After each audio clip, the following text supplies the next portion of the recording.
L'Université centrale du Tunis, avec sa composante, l'École centrale de droit, d'économie et de gestion, et le Centre d'études macroéconomie et finances internationales de Nice, CEMAFI International, ont eu l'immense plaisir d'organiser cette troisième rencontre internationale méditerranéenne. Devenue une tradition, ce colloque est le fruit d'une étroite collaboration entre nos deux institutions, publiques-privées. C'est aussi un grand honneur que je participe à l'ouverture de cette prestigieuse manifestation scientifique. Je tiens à vous remercier à nouveau d'être venus pour participer à ces journées d'études et je suis heureux que nos partenaires ainsi que les parties prenantes soient largement représentés dans cette salle. Spécialement M.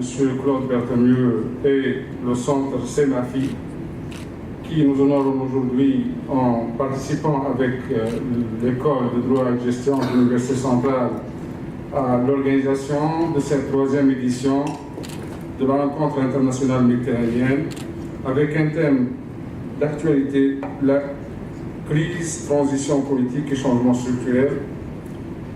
Aujourd'hui, deux stars sont en honneur dans cette rencontre, la recherche scientifique et l'économie.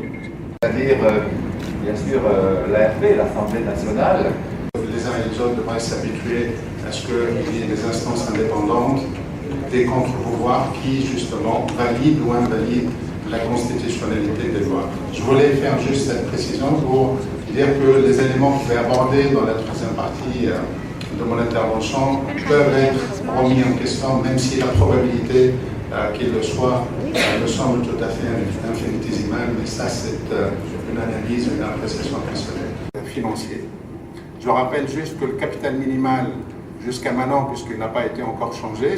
Vous savez très bien que le groupe Université centrale est composé de 6 institutions, 4 institutions d'enseignement supérieur et 2 institutions de formation professionnelle. L'école de droit et gestion, je n'ai pas voulu insister beaucoup sur l'école de droit et gestion parce qu'on va y revenir maintenant. C'est l'école qui organise l'événement de cette journée, la troisième rencontre internationale méditerranéenne. Et cette rencontre est à sa troisième édition, comme vous le savez. Nous avons commencé à organiser la première édition en collaboration avec le CEMAFI International en 2012. En 2014, on a organisé la deuxième édition et aujourd'hui, nous organisons la troisième édition de cette rencontre. Cette rencontre a pour thème crise, transition politique et changement structurel. C'est un thème d'actualité par rapport à notre pays. C'est un thème qui est dans le cœur des préoccupations des scientifiques, des chercheurs, mais aussi des politiciens, des administrateurs et des professionnels de notre pays.